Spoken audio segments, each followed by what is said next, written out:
Okay, hi, I'm Erin with High Desert Family Doodles. It is the end of week 5. We're gonna do a little recap because I lumped week 4 and 5 together in my last video. I felt like I wasn't gonna catch up, and then I might as well just lump them, but I want to make sure you know what the difference is between. One of these things is not like the others. Winnie's litter got a adopted boy. Not really. This little mini bernedoodle joined us yesterday. Got all tested. We got him health cleared. So he is hanging out with the pups a little bit here and there. Oh, almost. Hi, bud. Here's like the normal. I'll show you him in a second too. But he is, Mom has adopted him. She lets him come and hang out with the pups. I want her to nurse, but we just woke up from our afternoon nap.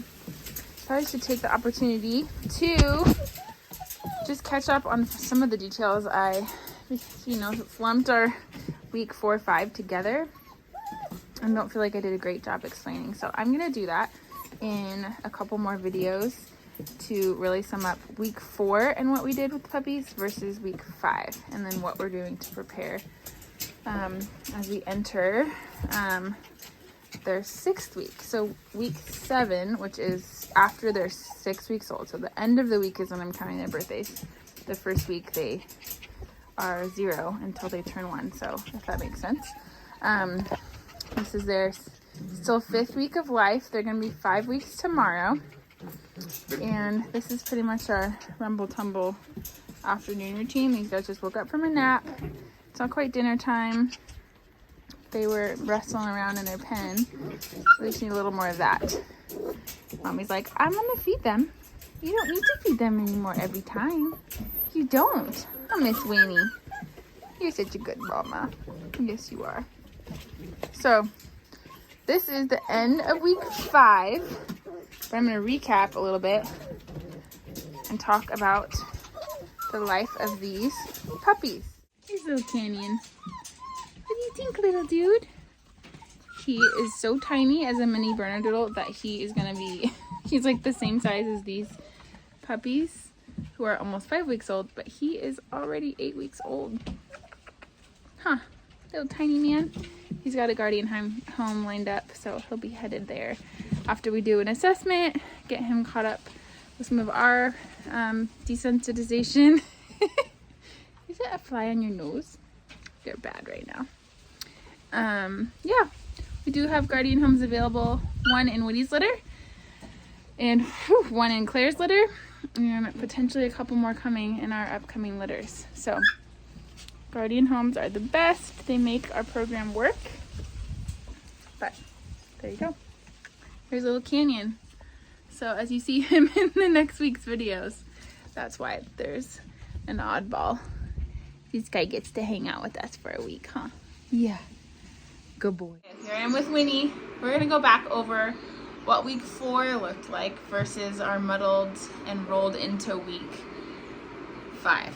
So, the nature walk is serenading you. Puppies just got out of nap time, so they're outside playing. And week 4 happened. We started feeding the puppies. They got their mush. I explained that a little bit of the kind of evolution of their food. So I've got some stations set up in here. I blend, put it in a container, add my pumpkin, and then bring the water in with goat milk in my shaker.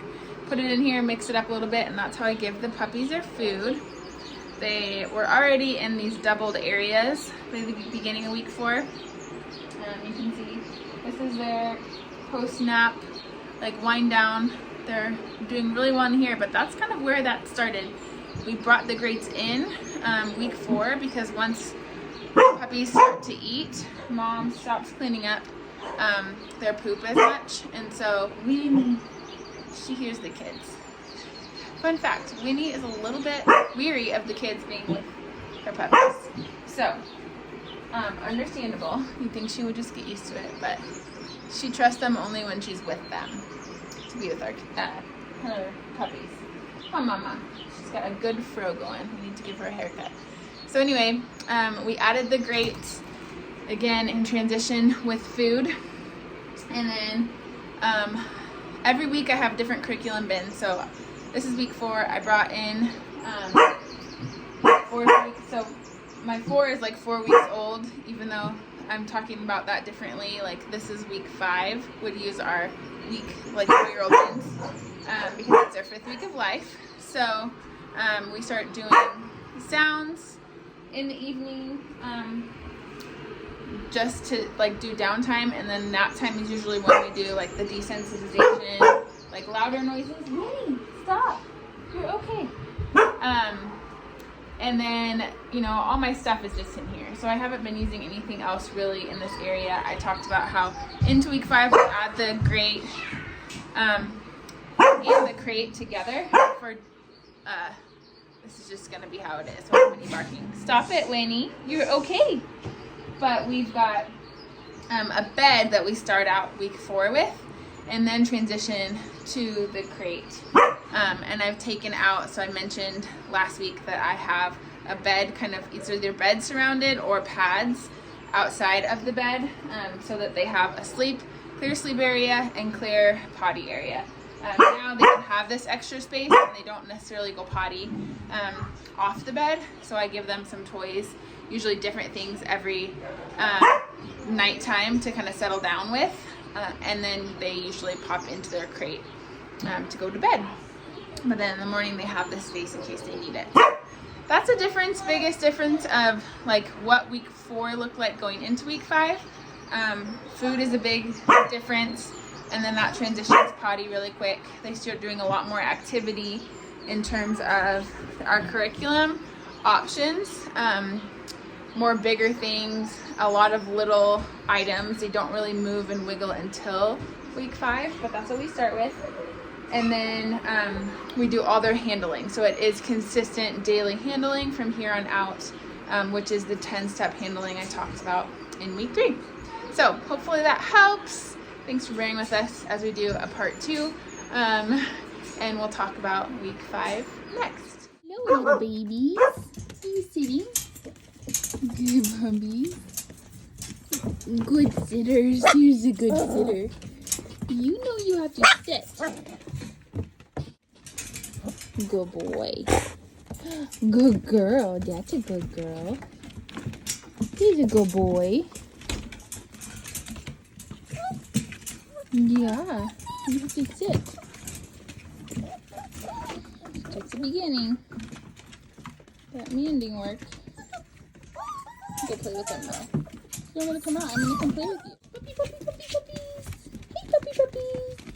Hi, puppy, puppy, puppy, puppies. Hi, puppy, puppies. Good babies. Yes, hello. Hello, everybody. Yes, hello. So, end of week 5. We're going to share a little recap of what happens. I'm going to let these guys eat real quick. Hey, puppy, puppy, puppy, puppy, puppy. At this point, they're getting solid food, just a little bit soaked with some pumpkin powder on it. And that is part of their transition. At the beginning of week 4, we started feeding them. So now it's been almost 2 weeks. And they started with just goat milk and formula. That was all kind of more of like a liquid paste. It gets a little thicker as it goes. We add some kibble in that's ground, and pumpkin powder just helps them adjust in their digestion, kind of do that a little more slowly. And then by week 5, they're close to getting just ground kibble. I soak it just a little bit, as you can see. Helps them, as some of them are still getting all their teeth in, but at this point I think they have all their teeth, and I'm really just helping them figure out how to eat politely. They're doing a really good job not stepping in their food as much anymore. Little guy gets to join us. So end of week 5, like I said, and this week we are adjusting a little bit into week 6. The 6th week, or as they're 5 weeks old, is like a ramp up transition into our 7th week, which is 6 weeks old puppies in their 7th week of life, do a ton in our program. They get their temperament test. We're really trying to assess where they're at, send lots of videos to our families, have them get to know them, answer any last minute questions, because somewhere in that week or by the end of that week, once they're 7 weeks old, we are doing selection day, and then they go home at 8 weeks. So we're doing that. We're doing our temperament testing in that process. We are doing their vet visit. So those are kind of like 2 full days of like wash to everything else. There's a lot that happens. With the temperament test, they do individual appointments in there. And so one of their naps is usually kind of a wash. And then our vet day is a big wash for us because we drive an hour to town, do our vet visit, and drive an hour home. And so we just can't really be productive in much other ways during that big day for us. So big day for puppies.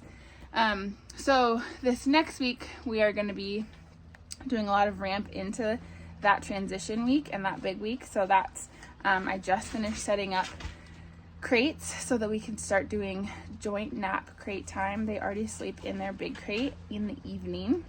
I'll let you kind of see them as I do this. So they'll be doing crate exposure like in pairs and then individually by the end of next week.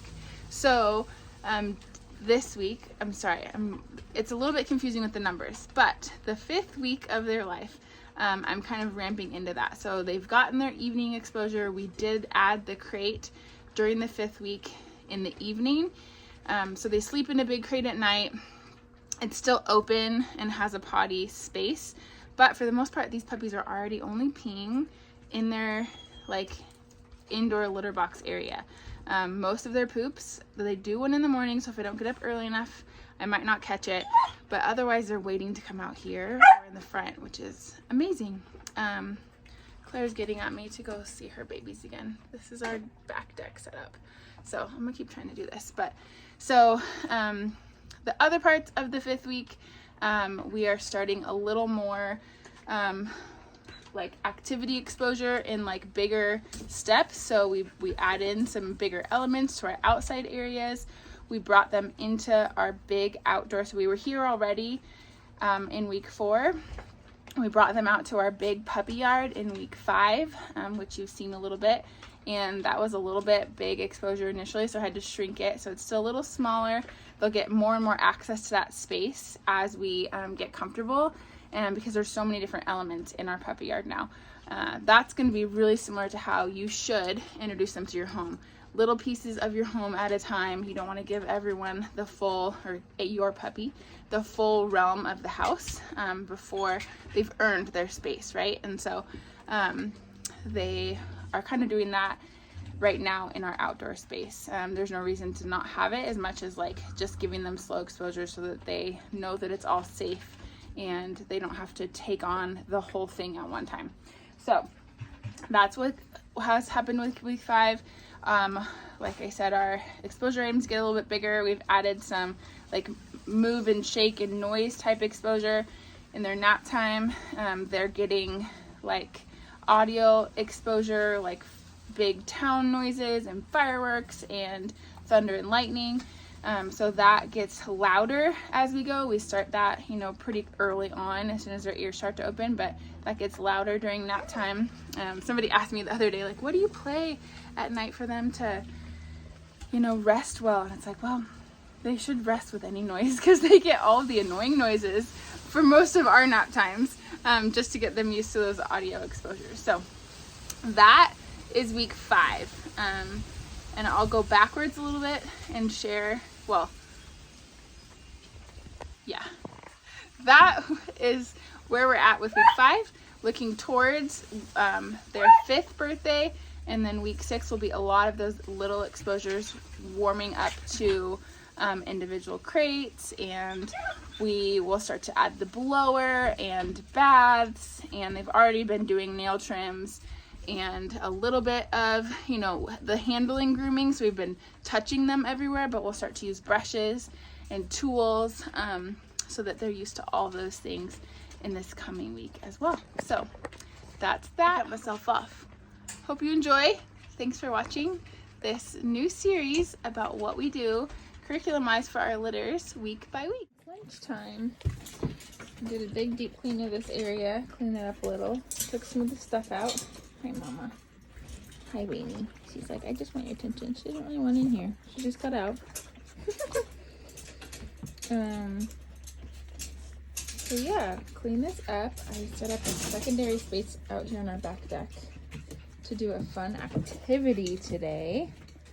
But these guys had a pretty eventful morning. They got a little pool time in the front yard because they got muddy. We rinsed them off and they're all kind of floofy. They're all floofy from like a water bath, huh? You too, mister. So this is their 5th birthday today. They're 5 weeks old. 5th as in 5 weeks. Still loving playing with this stuff. I brought the swing back down so they could play with that. They're doing great. There's no potties except for right here post lunch yet. And we're just hanging out. Oh, puppies. They just took a long morning nap, so I'm assuming we'll do a little shorter nap after we tire out here, and then we'll get to do our fun new activity for the day.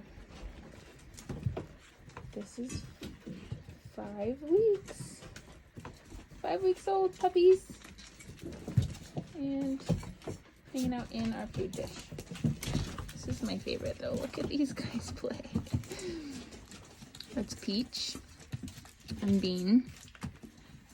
Over here you've got Poppy and Roma, and Mr. Squash is hanging out with the water dish. These guys are fighting over food. Oh, the little ones. So you've got Pepper in the back. This is Plum and Basil. Still working on their food. They're a little bit messier since I dry up their food and don't add water anymore. It gets a little more all over, so I like to feed them outside. Make it easy to just sweep up. And get rid of. Good job, Poppy. I love this. She's watching him play.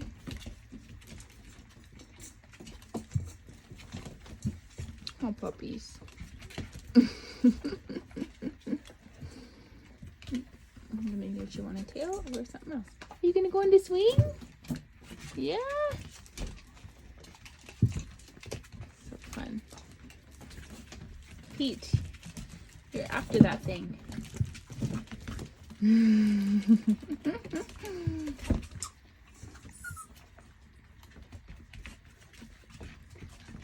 It's definitely playtime.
Girl.